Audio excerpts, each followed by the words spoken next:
Seals Allers, and thank you for joining me for this free presentation of Ending the Big Letdown. I wrote The Big Letdown because as a mother, I too was frustrated at my own struggles during breastfeeding.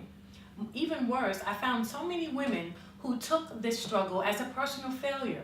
We were told that breastfeeding was natural and best, and so when we were unable to reach our goals or had challenges or struggles, we took it as a personal failure. But what was missing was a conversation about the structural barriers, the role of big money interests, the historical role of big medicine, the pharmaceutical industry.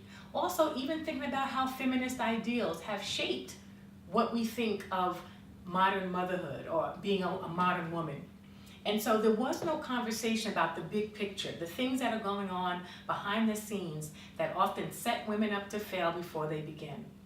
And so today we're going to talk a little bit about those, but mostly I want to talk about solutions, things that we can think about, things that we can be doing to really change this experience for all women. So one of the things that I often say is that women don't breastfeed, cultures do. And I say that because when there is a culture of support for breastfeeding, in those places it just naturally happens. Here's what I wrote. The prevailing cultural norms create an environment that either supports breastfeeding or discourages it. That is why talking about breastfeeding ultimately leads to talking about the structure of society. That includes hospital maternity care, the quality of maternity leave policies, and the availability of viable options for flexible work scheduling. Add to that an industrialized infant feeding system, a culture that glorifies breast-bearing Victoria's Secret ads, but still deems breastfeeding photos on Facebook to be controversial, and a healthcare system where infant formula is given out for free at hospitals, yet a high-quality breast pump can cost you $350. Then somehow mothers or their bodies are blamed for any breastfeeding failure, when in fact the odds are stacked against women before they even begin. We may feel that we are pushing breastfeeding as a message, but we aren't embracing it or supporting it as a culture. The sobering reality is that given our societal structures and cultural contradictions, breastfeeding is nearly impossible. But it shouldn't be, right? We know all the benefits to breastfeeding. We know what that means, not just on a health level, but when a mother achieves a goal early in her mothering experience. That's empowering. That helps her kind of frame her mindset for where she's going, and that's really something we want to do. But we also know that breastfeeding is more complex. It is not just about food. Unfortunately, breastfeeding is also a lens to look at the conflicts and the complexities that are shaping women's lives. The breastfeeding narrative, both historical and present day, is a cautionary tale about maternal bodies, good or bad mothers, and how our bodies are measured and assessed. Breastfeeding shows us all the ways as women that we have been imagined, constructed, created, and controlled by economics, science, the media, and other so-called authoritative sources. And since, according to some estimates, 80% of women will become mothers by the age 44, we are all affected, childless or not.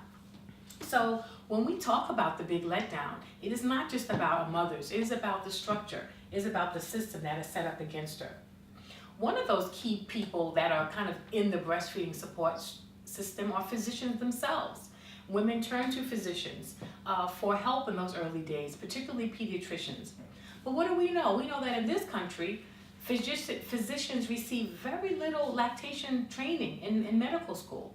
And so, in fact, we find that mothers are turning to some physicians for lactation support, and many of them need lactation support themselves.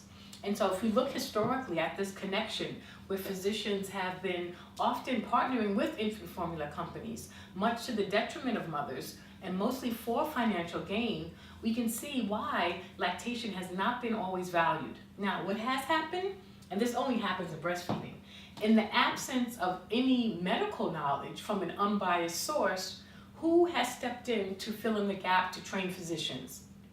Infant formula companies. The one providing and financially benefiting from the substitute product. Now, imagine you met a dietitian and she told you that she had been trained at some McDonald's Nutrition Institute, right? You wouldn't accept that as a credible source of unbiased information. You wouldn't accept that as a credential that was worthy. But this happens all the time in breastfeeding, and it's certainly, and it's viewed as acceptable, whereas it should not be. So physicians are a key point. Another area that we have to look at is really in big pharma, because what we know is that there is much money to be made when breastfeeding fails. When breastfeeding fails, money is to be made. And so what does that mean? It's a very dangerous setup. Here's what I wrote. As a result, big pharma is shaping and controlling America's eating habits from birth. That means they ultimately influence everyone's health, priming our population for diet-related diseases like diabetes. Simultaneously, they are selling the drugs that treat these diseases. Healthy infant nutrition, it turns out, is ultimately a form of preventative medicine, and that is at odds with the profit-driven model of big business. They will make less money down the line if people don't need their medications. In other words, it is in their commercial interest to directly and indirectly create the conditions that generate demand for their products in later years. To fully achieve that objective, their work begins at birth in an all-out profit battle to be every newborn's first food, and business is booming. And so what do we know? We know that there's money to be made when we are unhealthy. There's money to be made when children are less healthy. And so we can't ignore that there is a vested interest in children not being fed the preventative health benefits of breast milk, and for mothers not benefiting from the health benefits that it provides too. These are the things that we aren't talking about. When I dig into my chapters on the infant formula industry, we know that infant formula is necessary. It is very necessary. My baby needed it when she was born. And so we want infant formula to be there for the babies who need it.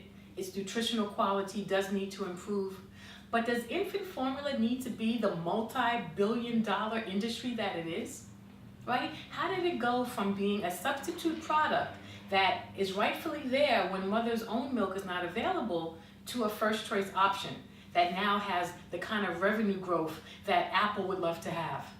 Right? That's not the model that we need for a healthy society either. And so in the book, I really talk about what is that line between profits and profiteering. What is considered reasonable profits in a capitalist society for an inferior product? That must exist. But when does what they have to do to achieve those profits really border on the line of profiteering, border on the line of unethical marketing, right? In the book, I really walk you through. You can read for yourself some of the CEO expressions, the things that they are saying on analyst calls, how they pitch their businesses to Wall Street and stockholders, and I assure you there is not much talk about your baby in it, right? It is often about how they can make money, how they are exploiting mothers, how they are getting information. And so we have to be aware that there is a vested interest in women not turning to formula when breastfeeding fails, but turning to formula all the time. And that's not helping any of us. So another area that we talk about in the book is the role of science, right? Science is becoming more and more important to people every day. I don't know about you, I have a girlfriend, and every day she's learned about some study that she heard on the morning news or on the radio. A study tells us this, a study tells us that. We're in a real study kind of world, but we don't have the tools to ask the questions like, how many people were in this study? And more importantly, who paid for it, right? And so we're leaning more on science for our decision making, but we aren't adding the tools to decipher the science in front of us. Why is this so important when it comes to breastfeeding? Because really what is happening? Here's what I wrote.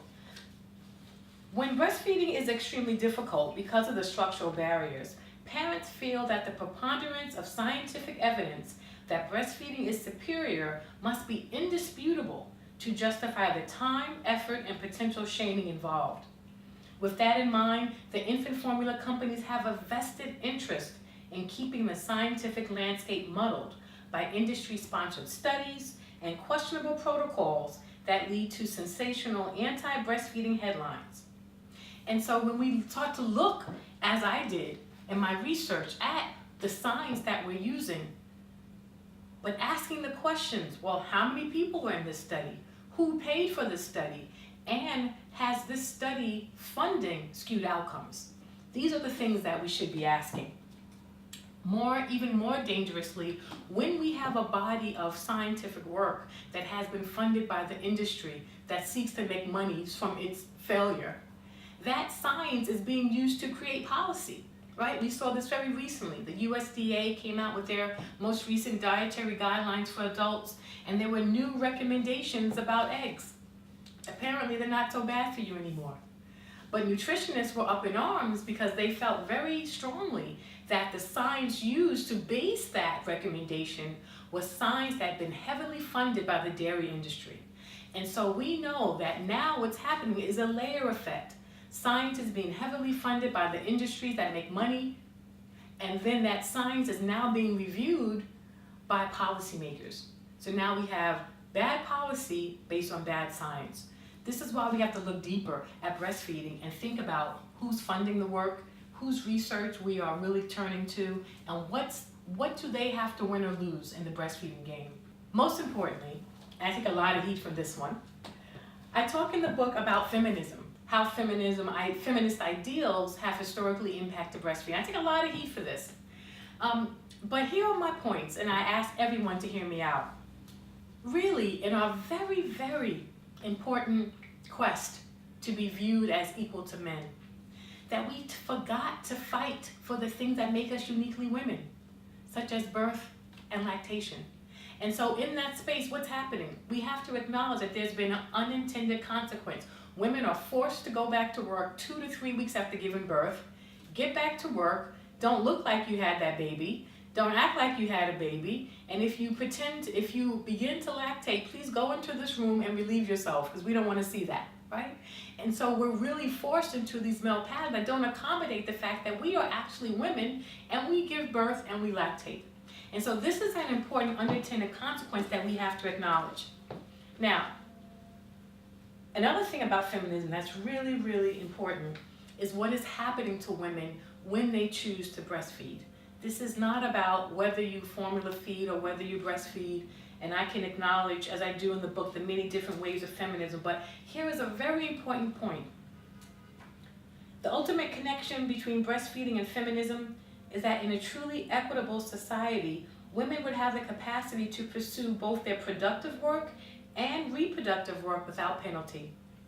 In that vein, breastfeeding becomes a perfect lens to see the misogyny of our culture as it impacts mothers. Here's why. Women are harassed and shamed and illegally evicted from public spaces from breastfeeding. Women are threatened with losing custody of their children for breastfeeding too long. Women are ridiculed and bullied for trying to pump milk at work. Women are described as freak shows for breastfeeding twins or tandem feeding. Women are called names for breastfeeding. Women are told they are sexually abusing their children for breastfeeding. Women are told that they're not allowed to keep breast milk in communal fridges because it's viewed as a bodily secretion, not as a food. Women are told not to breastfeed in front of other people's children or other people's husbands. Women are told that their bodies are too fat or too saggy or too veiny and sometimes too black or brown to be exposed while breastfeeding. Women are told to stay at home with their babies until they are no longer breastfeeding. Women are instructed to throw blankets over themselves and their babies if they wish to breastfeed outside the home. The list goes on. This is not the result of some peculiar sensitivity toward babies and small children eating. This does not happen with bottle feeding. This is unique to breastfeeding, and it is about policing women's bodies and their lives. You know exactly the kinds of things feminists used to get riled up about. The fact that women are harassed and shamed for doing something that women's bodies do as a routine part of bearing children is a severe societal flaw that should trouble all feminists. And this is where the rubber hits the road, right? This is where we as women have to make a shout that whether you decide to feed your baby from a bottle or feed your baby from a breast, you should not be shamed for that. But that's not what's happening right now. We don't have a level playing field for all mothers regardless of how they choose to feed their infants, and that's the problem. And it should be a feminist problem. Secondly, we have to start talking about breastfeeding as a reproductive right, okay? Breastfeeding completes my reproductive cycle. It allows me to feed with my reproductive organs produced. However, in this country, we frame reproductive rights around the right not to get pregnant, very important, the right to end an unwanted pregnancy, very important. But what about the rights for people who actually choose to exercise their reproductive organs? What about the right to feed? And so if we don't extend the reproductive rights movement to include protections for those who actually use their reproductive organs and not just about not using them, then we haven't created a broad-based movement for women, and we really don't have a full reproductive rights conversation. So what we have to do is start to say, when things are rights, they can be fought for. There are legal protections. There are laws to protect you for that. There are things that you can do. But when something is a choice, it's just on you. Whether you fail or you succeed is just based on you. And the stakes about breastfeeding for women, for children, for our society, but for public health are too large for us to leave it in such a simplistic, individualistic space. We have to do better. And I think raising our voices as women right now, I think we're all getting the feeling that we're gonna have to stand up as women. We've been doing that, right? You may still have your sign.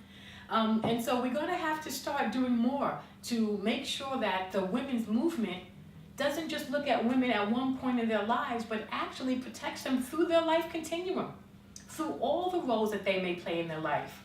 Whether that is as a career person, a childless person, a person with child, a person caring for a senior, all those roles have to be supported for us to have a real women's rights movement. So I can't end this session without talking a little bit about the breastfeeding movement itself. And one of the things that we know is that the breastfeeding movement has suffered from simplistic communication. The idea that breast is best, it is accurate, it is true, it describes the milk, right? It describes the experience, it describes the fluid. But what it fails to do is acknowledge the struggles that happen when you try to exercise that, right? And so we have to learn to separate the act of breastfeeding from the experience of breastfeeding. Because that's two different things. The act of breastfeeding is fairly simple. There are some technical issues. There's a great lactation consultant who will come and help you.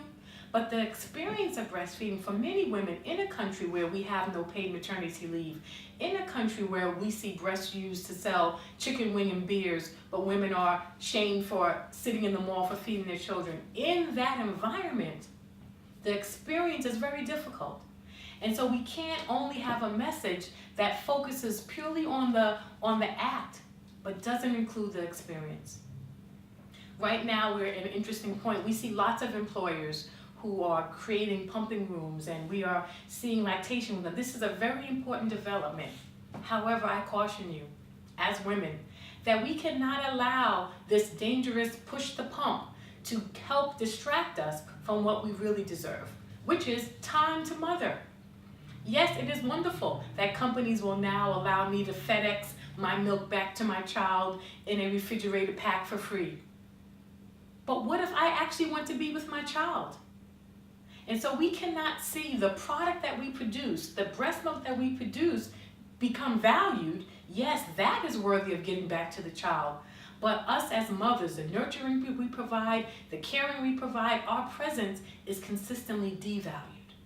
And so that is a very dangerous valuation scale that we have to be mindful of. And we don't want to get to the point where we are being supported to only extract the milk from our body, but we are not being supported to actually mother.